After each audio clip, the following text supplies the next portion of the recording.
Hey family, it's Josephine here, and if you're watching right now, pause everything else because I'm about to hand you the raw, unfiltered truth of the night my 35th birthday shattered me into 1,000 pieces and then rebuilt me into a woman no one will ever break again. It was a bone-chilling November evening in Boston. The kind where the Charles River wind slices straight through your coat and reminds you how alone you can feel even in a city of millions. I just walked out of a 16-hour shift at Boston Children's Hospital, where I spend my days coaxing tiny hearts back to life after open-heart surgery. My scrubs still carried the faint scent of betadine and sterile hope when I dropped into my car, already tasting the rosemary-crusted lamb chops I'd planned to plate for Marcus at our little brownstone on Marlborough Street. I'd even chilled the exact Pinot Noir he always praised in his boardroom stories. 35 years old, and all I wanted was one night where the man I'd loved since residency looked at me like I was still his whole world. Then the text lit up my dash like a slap. Marcus. Big merger deadline just hit. Can't leave the office. Happy birthday, Joe. Talk tomorrow. No call. No, I'm sorry. Just 9 sterile words that turn my stomach inside out. My throat tightened the same way it does right before I have to tell a mother her baby needs another bypass. I stared at the screen until the streetlights blurred. Then this quiet, steel voice inside me, the same one that keeps me steady when a child flatlines, whispered, "Not tonight, Josephine. You are not going home to cook for a ghost." I yanked the wheel left, tires hissing on wet pavement, and headed straight for Lark and Seal, that hidden French gem tucked in the back bay where crystal chandeliers drip warm gold light and the butter smells like a warm embrace. The hostess took one look at my face and seated me at the fireside table without a word. I ordered the tasting menu, a bold Bordeaux, and let the first sip roll across my tongue like liquid courage. The crackle of the fireplace, the soft clink of silver, the velvet scent of seared foie gras, everything wrapped around the lonely ache in my chest and whispered, "You deserve this. You save lives every single day. One man's cold text doesn't get to steal your light." The plate arrived glistening. I was lifting the first perfect scallop when the waiter, a sweet kid with trembling hands, leaned in so close his whisper brushed my ear like ice. "Dr. Josephine, I'm so sorry. Your husband is in the private salon upstairs. He just proposed to another woman. Right now." The scallop turned to dust in my mouth. My fork froze midair. The entire restaurant spun except for the thunder of my heartbeat hammering against my ribs like it wanted to escape. I didn't scream. I didn't cry. I simply rose, smoothed my midnight blue silk dress like battle armor, and climbed those carpeted stairs with every step carving deeper into my soul. I stopped at the cracked door. The image seared into my memory forever. Marcus on one knee, diamond flashing like betrayal made beautiful, sliding it onto Sophia's finger, my cousin Ryan's wife. The same Sophia who had spent the last 7 months wheeling Ryan through every family dinner, dabbing his lips, posting tearful stories about forever love, while the entire Callahan family called her an angel on earth. Their kiss was slow, hungry, and full of a future that had never included me or Ryan. My knees buckled, but I didn't fall. With hands steadier than my breaking heart, I raised my phone and captured one crystal-clear photo. Then I turned, descended those stairs, and stepped into the Boston night with fire instead of tears burning in my veins. Because I knew, in the deepest part of my shattered soul, that this was only the opening scene of a reckoning that would leave both of them begging for mercy they would never receive. I didn't drive straight home that night. I couldn't. The Boston streets felt too narrow, the headlights too bright, like the whole city was staring at the crack running through my chest. Instead, I pulled into the empty parking lot behind the hospital, the one staff use when they need to cry between shifts without anyone seeing. I killed the engine, gripped the wheel until my knuckles screamed white, and let the first real sob rip out of me. It wasn't pretty. It was ugly, guttural, the kind of sound that comes from somewhere deeper than tears. Because it wasn't just Marcus. It was Sophia. My cousin Ryan's wife, the woman who'd sat vigil at his bedside after his aneurysm 7 months ago, who'd held his hand during every terrifying therapy session, who'd let the whole Callahan family wrap her in praise like she was made of gold. Sophia's a saint, My aunt had said at Thanksgiving. Ryan's so lucky. We'd all nodded. I'd nodded. And now that Saint was wearing my husband's ring. I pulled up the photo on my phone. The diamond caught the flash perfectly. Cruel, sparkling proof. Marcus's face looked peaceful. Happy. Like a man who'd finally found what he'd been missing. My thumb hovered over Ryan's contact. I could text him right now. One photo. 3 words. Look what I saw. But something stopped me. Not fear. Not love for Marcus. It was the memory of Ryan's face after the aneurysm. Pale, confused, trusting Sophia completely while she spoon-fed him soup and whispered, "I've got you." If I sent that photo tonight, raw and raging, I might shatter him before he even had a chance to understand. And I refused to be the wrecking ball. Not when the truth deserved better aim. So I didn't call. I drove home instead, the city lights smearing across my wet cheeks like watercolor. Our brownstone on Marlborough Street looked exactly the same. Warm windows, ivy climbing the brick, the wreath I'd hung last Christmas still up because Marcus liked how festive it looked. Inside, it smelled like the cedar candle I'd lit that morning. I kicked off my heels, padded to the kitchen, and poured a glass of the Pinot I'd chilled for us. I didn't drink it. I just held it, staring at the wedding photo on the mantel. Me in white lace, Marcus kissing my temple, both of us laughing like forever was guaranteed. I wanted to smash the frame. Instead, I set the glass down untouched and climbed the stairs to our bedroom. I didn't cry again. I lay on my side of the bed, the side that still smelled faintly of his cologne, and stared at the ceiling until dawn painted stripes across the plaster. Every hour that passed felt like another brick being laid on my chest. But beneath the weight, something else was growing. Not rage yet. Clarity. Cold. Surgical clarity. The same clarity I feel when I'm in the OR and everything narrows to one tiny, beating heart. The next morning I called Dr. Elena Voss, the therapist I'd seen after losing a patient 2 years ago. She was in her late 50s, voice like warm gravel, eyes that saw through every defense you thought you had. I told her I needed an emergency session. She said, "Come now." Her office in Cambridge smelled like bergamot and old books. I sat on the gray velvet chair and spilled everything, the text, the restaurant, the proposal, Sophia's face turning toward the light with my husband's lips still on hers. Elena listened without interrupting, pen resting on her notebook like she didn't need to write a single word to remember. When I finished, silence hung between us thick as fog. She leaned forward. "Josephine, you keep saying Sophia did this to Ryan. But what has she done to you?" The question hit like a scalpel. I opened my mouth, closed it. Tears burned again. Elena's voice softened but stayed sharp. "You're not just betrayed. You're erased. And the woman who helped erase you is being praised for it every day. That's not anger you're feeling. That's grief for the version of yourself you thought was safe." I nodded, throat too tight for words. She tilted her head. "So, what are you going to do with that grief?" I looked at her, really looked, and felt the first real spark of something dangerous and beautiful. I'm going to make sure the truth doesn't just hurt them. I'm going to make sure it heals the people they lied to, starting with Ryan. Elena smiled, small, knowing. "Then go see him. But go with your eyes open. Because the person who's been playing the longest game might already be waiting for you." I left her office feeling lighter, not because the pain was gone, but because I'd finally named it. And named things lose half their power. That afternoon I drove to Ryan's house in Brookline. No call.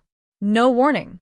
Just me, the photo on my phone, and a heart that had finally stopped begging for permission to break. I parked outside Ryan's Victorian in Brookline under a sky the color of old bruises. The house looked peaceful. White shutters, pumpkins still on the porch from Halloween. The ramp Ryan no longer needed but Sophia had insisted on keeping, just in case. My hands shook so badly I had to clasp them together before ringing the bell. No answer. The front door was unlocked, the way it always was when Sophia ran errands. I stepped inside. The foyer smelled like her signature vanilla candle and the faint metallic tang of hospital equipment that never quite left. "Ryan." My voice cracked the quiet. A soft scrape came from the sunroom. I followed it. There he was, not in the wheelchair Sophia always positioned perfectly for photos, but standing at the window, back straight, coffee mug in hand. The afternoon light caught the silver threading his dark hair, but his posture, it was strong. Unbroken. My breath caught like a hook in my throat. He turned slowly. Our eyes met. No surprise. Just quiet recognition. "Josephine," he said, voice low and steady. "I've been expecting you." I froze in the doorway. You can stand."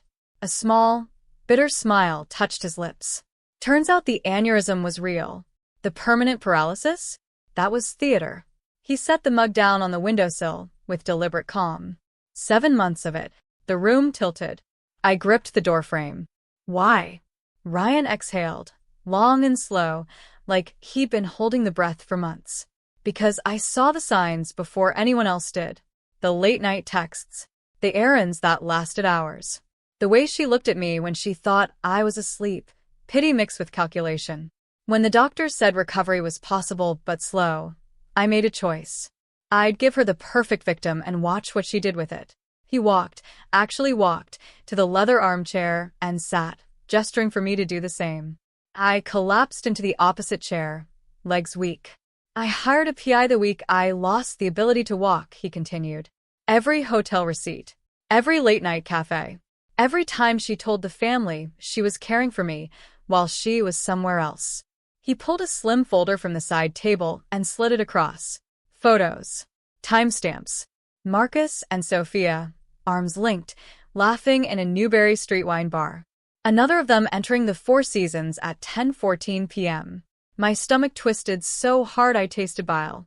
"But it's worse than an affair," Ryan said, eyes locking on mine. "She's after the family trust. The one Grandpa set up for the business. If I'm declared incompetent, which she planned to prove at our 10-year vow renewal next month, she gets controlling interest as my devoted guardian." She bribed the neurologist, paid him to exaggerate the scans, sign off on permanent decline. I have the wire transfers, the recordings, everything. I stared at the folder like it was radioactive. She was going to do it publicly, in front of everyone. Ryan nodded. "Exactly where she built the lie. And your husband? He's her silent partner. They've been planning to flip the shares, cash out, disappear. I've got emails, bank trails, the whole blueprint." Silence stretched between us, thick with shared betrayal. I finally spoke, voice barely above a whisper. "What now?" Ryan leaned forward, eyes burning with the same cold fire I felt igniting in my own chest. "We wait for the vow renewal. We let her take the stage. And then we end the performance." He reached into the folder again and pulled out a single USB drive. "This goes live when she thinks she's won. You in?" I took the drive. It felt heavier than it should, like justice made solid. "I'm in," I said. "All the way." For the first time in 24 hours, the ache in my chest eased, not from healing, but from purpose. We had a plan. And for the first time, the villains weren't the only ones writing the script. The next 3 weeks felt like walking on razor wire in bare feet. Every morning I woke up next to Marcus, his arms slung across my waist like nothing had changed, and I had to swallow the scream that lived in my throat. I cooked breakfast, scrambled eggs the way he liked them, coffee black and scalding, and smiled when he kissed my cheek on his way out the door. "Love you, Joe," he'd say, casual as breathing. I'd echo it back, voice soft, eyes steady, while inside I counted the seconds until the vow renewal. I packed a hidden go bag in the guest room closet, clothes, important documents, the divorce papers Elena had helped me prepare and signed for now, and that USB drive Ryan had given me. At night, when Marcus slept, I'd slip downstairs, open my laptop in the dark kitchen, and review the evidence again. Photos, videos, bank statements showing transfers from Sophia's personal account to the neurologist's offshore one. Emails between Marcus and Sophia planning how they'd celebrate once the trust was liquidated. Each new detail carved deeper grooves of disgust into my heart, but it also sharpened my resolve. This wasn't revenge anymore. This was surgery, precise, necessary, life-saving. Ryan and I met twice more, always at odd hours in quiet coffee shops far from Brookline or Back Bay. He looked different every time, taller, somehow, the lines of exhaustion replaced by quiet steel. "They think we're broken," he told me once, stirring black coffee he never drank. "That's their biggest mistake." The night before the vow renewal, Marcus came home late, smelling faintly of Sophia's perfume, that cloying jasmine she wore like a signature. He dropped onto the couch, loosened his tie, and sighed. Big day tomorrow. Ryan and Sophia renewing vows after everything they've been through. Inspiring, right? I stood at the kitchen island, wiping a non-existent spot on the counter. Very inspiring, I said evenly. Sophia's been so devoted. He laughed, short, careless. Yeah. Some women are built for that kind of loyalty. My grip on the rag tightened until my knuckles ached. I turned slowly, met his eyes. And some men are built for betrayal. For one heartbeat his smile faltered. Then he recovered, chuckled like I'd made a joke. Rough shift today? I walked over, leaned down, and kissed his forehead, soft, almost tender. The roughest, I whispered. But tomorrow's going to be clarifying. He didn't catch the edge in my voice. He never did. The vow renewal was held at the Boston Harbor Hotel ballroom. Crystal chandeliers, white roses everywhere, a string quartet playing something delicate and hopeful. Family filled the seats. Aunts, uncles, cousins, the old money crowd who still controlled pieces of the Callahan Trust. Marcus and I arrived together, my hand resting lightly in the crook of his elbow, like the perfect supportive wife. Sophia stood at the front in ivory silk, radiant, accepting compliments like she'd earned them. Ryan sat in his wheelchair up front, stage left, exactly where she'd positioned him for maximum sympathy. The ceremony began. Sophia took the mic first. Her voice trembled perfectly, practiced tears glistening but never falling. 10 years ago, I promised to love Ryan in sickness and in health, she said, hand over her heart. These last 7 months have tested that promise, but they've also proven it. Ryan's condition has made me realize how fragile life is, which is why, with a heavy heart, I have to share something difficult. The room hushed. She pulled an envelope from her clutch, the forged neurologist's report. Ryan's doctors have confirmed permanent cognitive and physical decline. He can no longer manage the family trust responsibly. As his wife, I'm prepared to step in, for his sake, for all of us. Murmurs rippled. A few aunts dabbed eyes. Marcus's hand tightened on my knee under the table. Excitement, not fear. Sophia smiled through her tears. I'll do whatever it takes to protect this family. Ryan lifted his head. Slowly, deliberately. Then he stood. The gasp that swept the room sounded like wind through broken glass. The ballroom froze. Every gasp, every dropped napkin, every widened eye locked on Ryan as he rose, tall, steady, no tremor in his legs, no haze in his gaze. Sophia's mic hand shook so violently the feedback screeched once, sharp and accusing. Her perfect tears dried instantly. The forged report slipped from her fingers and fluttered to the stage like dead confetti. Sophia, Ryan said, voice carrying without amplification, calm as winter water. You can stop performing now. He stepped forward. No cane. No stumble. Just purpose. The quartet strings died mid-note. Marcus's grip on my knee turned vice-like. Panic. Not support. I didn't flinch. I didn't pull away. I simply turned my head and met his eyes. For the first time, he saw the woman he'd underestimated. Ryan continued, each word deliberate. For 7 months you've told this family I was fading, that I couldn't think, couldn't walk, couldn't lead. You cried beautifully. You accepted every sympathy card. And while you played the saint, you were planning to steal what 4 generations built. He reached into his jacket, pulled out the small black remote Ryan had shown me weeks earlier, and pressed it. The massive screen behind the stage flared to life. First photo. Sophia and Marcus outside the Four Seasons, her hand on his chest, his lips brushing her temple. Timestamp, 11:47 p.m., the night of my birthday. Gasps rippled wider. Next, security footage, them in the elevator, bodies pressed close, laughing like teenagers. Then receipts, hotel suites, private dinners, jewelry purchases on accounts tied to the family trust. Sophia staggered back. This is edited. Manipulated. The audio kicked in. Her voice, clear and cold. The neurologist signed off. Just announce it at the renewal. Once I have control, we liquidate the trust quietly. You get your cut. We disappear. The neurologist's recorded confession followed, trembling, broken. She paid me $75,000. I altered the scans. I lied on the report. I'll testify. Please. I'll testify. The room erupted. Aunt Clara stood first, face purple with rage. You monster. She hurled her champagne flute. It shattered at Sophia's feet in a spray of crystal and foam. Cousins shouted. Shareholders whispered furiously about fiduciary breach. Phones came out, recording, texting, calling lawyers. 2 plainclothes detectives, the ones Ryan had coordinated with, moved from the back doors. Badges flashed. Sophia Callahan, you're under arrest for fraud, bribery, conspiracy to commit embezzlement, and falsification of medical records. They cuffed her in ivory silk. She thrashed once, mascara finally streaking. Ryan, please. He didn't look at her. He looked at me. A small nod. Gratitude. Shared victory. Marcus bolted. Chair scraping. Coat abandoned. He shoved through the crowd toward the exit. I stood slowly, walked to the table where he'd sat, and placed the signed divorce papers on his empty seat. The clack of the folder echoed like a gavel. He never made it far. Boston PD was waiting in the lobby. Ryan's final gift.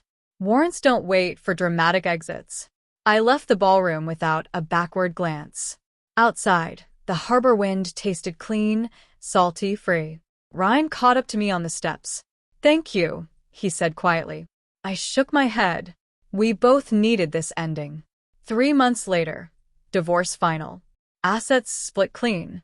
Marcus sentenced to 27 months for conspiracy and wire fraud. Sophia got 5 years, plus restitution that stripped her of every luxury she'd bought with stolen trust. I moved to a bright loft in the South End. New practice. New view of the skyline. New Josephine, scarred, but unbreakable. Sometimes at night, I still smell jasmine and feel the old ache.